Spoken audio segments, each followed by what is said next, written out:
Halo teman-teman, Assalamualaikum warahmatullahi wabarakatuh.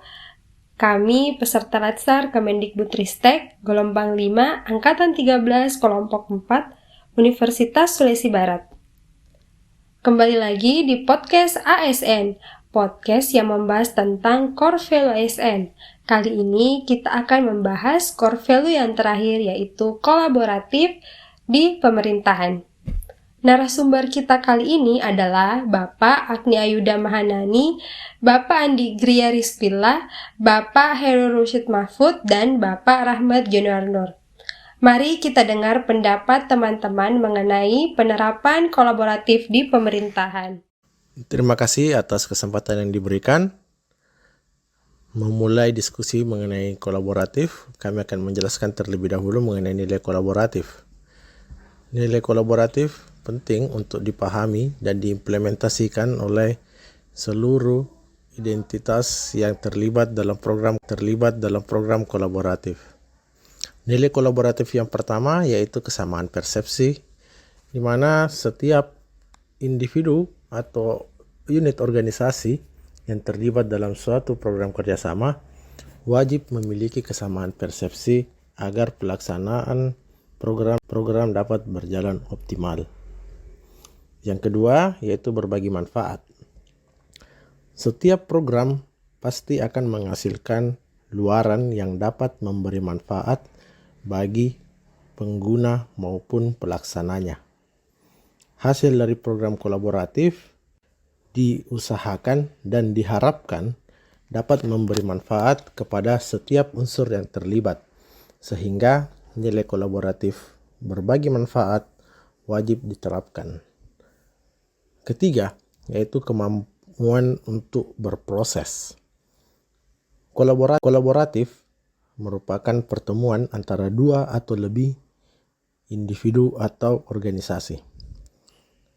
Dalam berinteraksinya tentu terdapat berbagai permasalahan ataupun dinamika, sehingga untuk memperoleh manfaat yang optimal, maka setiap unsur yang terlibat wajib memiliki kemauan untuk berproses, agar pekerjaan tidak berhenti di tengah jalan.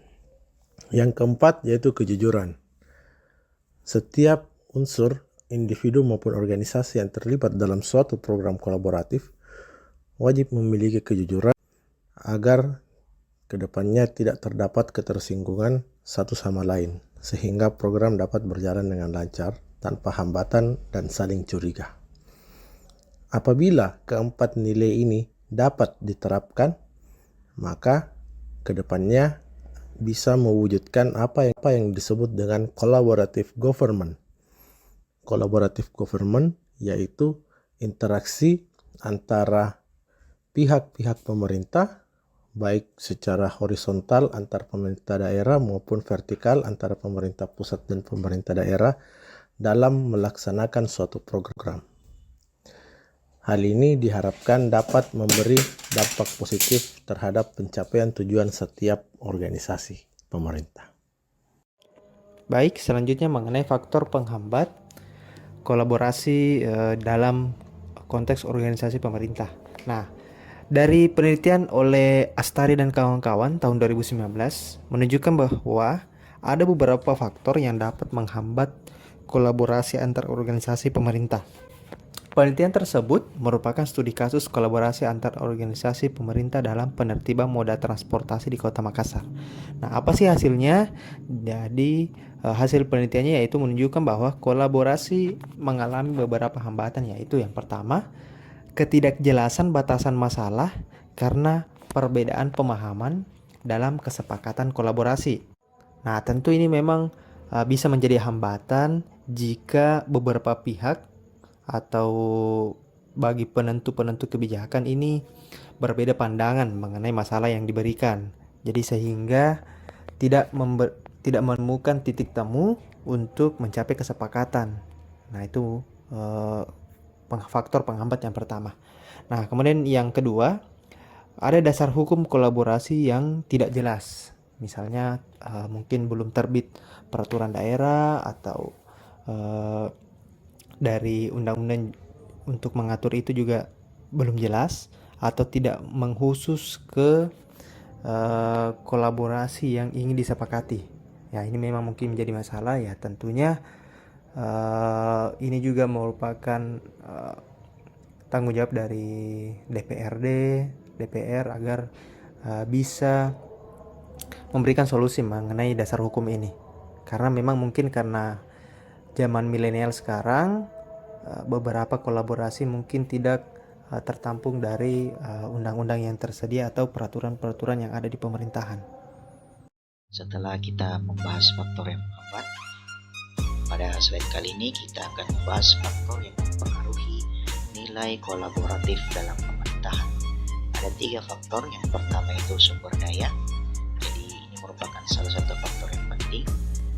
Contohnya seperti sumber daya manusia, di mana harus memiliki kompetensi di bidang masing-masing sehingga mereka tahu apa yang harus dilakukan dan sesuai dengan peran masing-masing.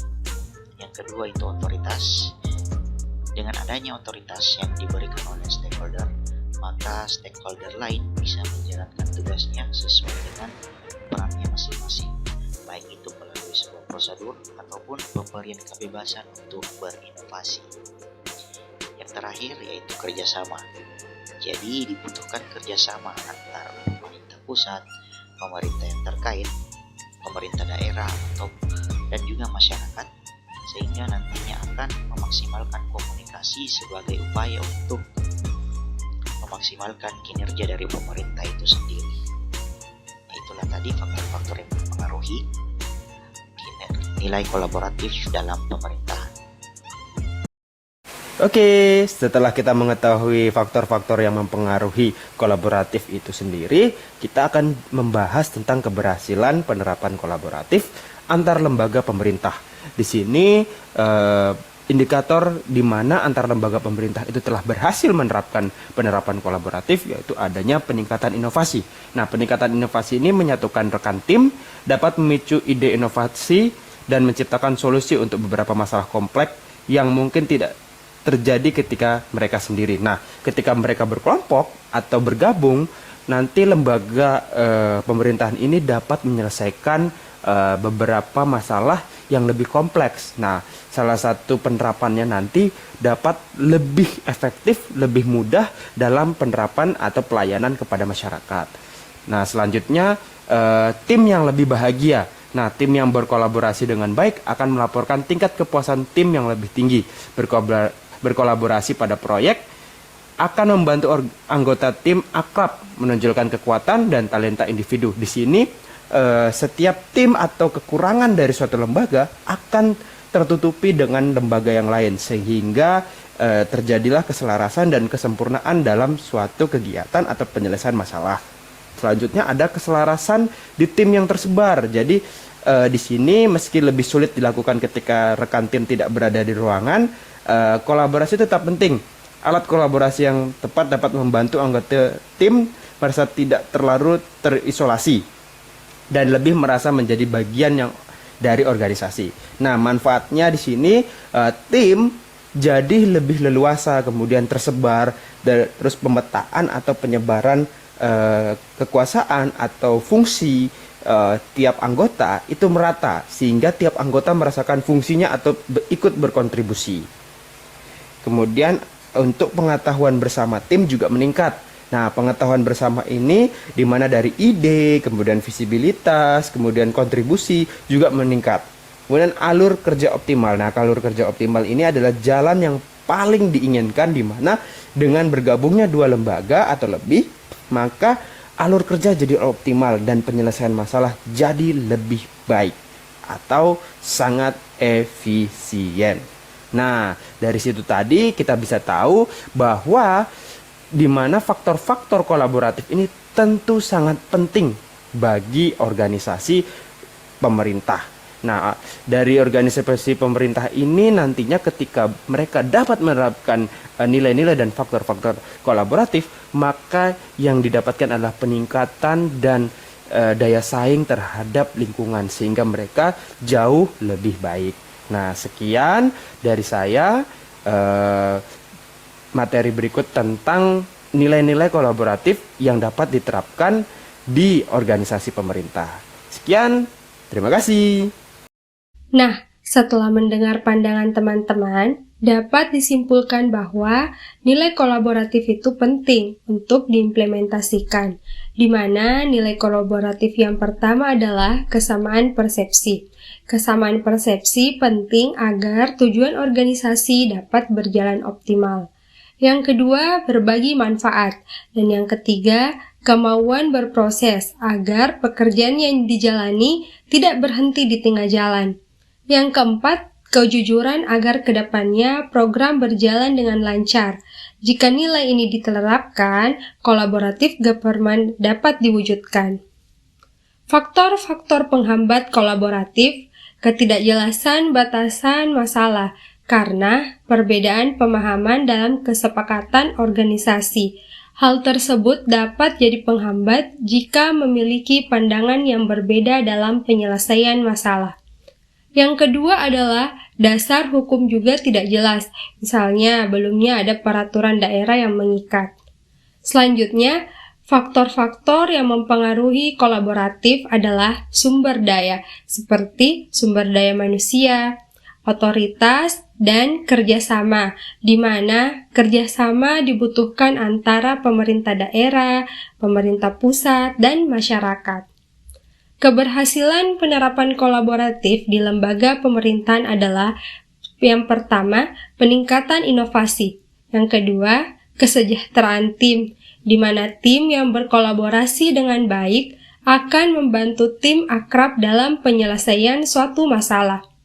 Yang ketiga, penyebaran anggota, agar setiap anggota dapat berbagi fungsi. Selanjutnya, pengetahuan tim. Dan yang terakhir, alur kerja optimal, di mana penyelesaian masalah lebih efisien. Sudah jelas teman-teman mengenai penerapan kolaboratif di pemerintahan? Sekian podcast kali ini. Assalamualaikum warahmatullahi wabarakatuh.